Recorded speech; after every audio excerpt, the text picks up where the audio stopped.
đời anh chảy hội làng em, phù thông cửa ngõ có tên đèo sàng, quầy đen bạch hồ hiên ngang, thanh long nơi ngự tà giàng còn đây.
Quan trọng trong lễ thực hành diễn xướng hát then đàn tính gồm có hai phần.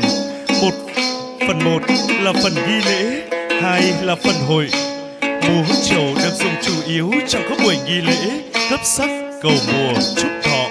Trong đó múa trầu còn có phần đón khách, tiễn khách.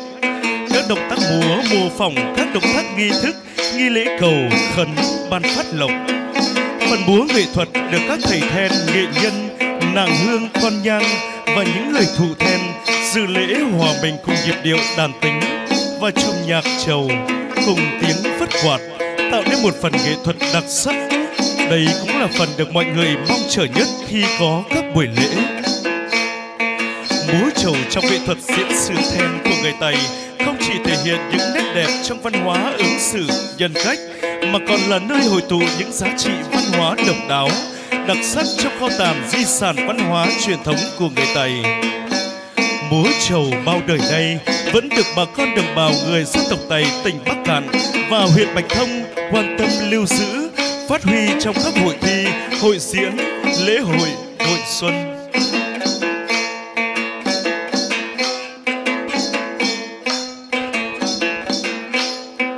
Trang phục biểu diễn của múa trầu là bộ trang phục truyền thống của nữ dân tộc Tày có màu tràm, được làm bằng vải dệt từ sợi bông, cắt may trang phục đơn giản, không thêu thùa hoa văn. Nhạc cụ chính của múa trầu là chiếc quạt, đàn tính và sắp nhạc. Múa rung trầu đã tồn tại suốt bao đời nay, gắn bó máu thịt và trở thành tài sản tinh thần quý giá, một phần không thể thiếu trong đời sống của dân tộc Tày ở Bắc Kạn. Với nhịp điệu vừa vui nhộn vừa say đắm, múa trầu không đơn thuần mang tính giải trí mà còn góp phần cổ vũ, động viên tinh thần của nhân dân tiếp tục hăng say lao động sản xuất, duy trì nghề truyền thống để dệt nên những khung thổ cẩm làm đẹp cho đời. Sau khi thực hiện phần nghi lễ, người nhà then sẽ mở màn bằng điệu múa đón trầu, đón khách quý như quý vị đang chiêm ngưỡng.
Tiếng đàn tính xây trong xây đục, ngọt ngào như tiếng mẹ ầu ơ.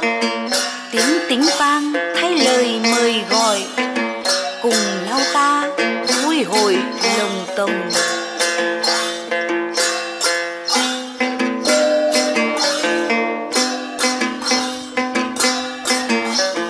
Khi tiến khách, các cô gái sẽ múa điệu múa tiến khách với những động tác gập người như muốn níu chân khách quý ở lại và tiến khách cho đến khi khách ra khỏi cổng làng.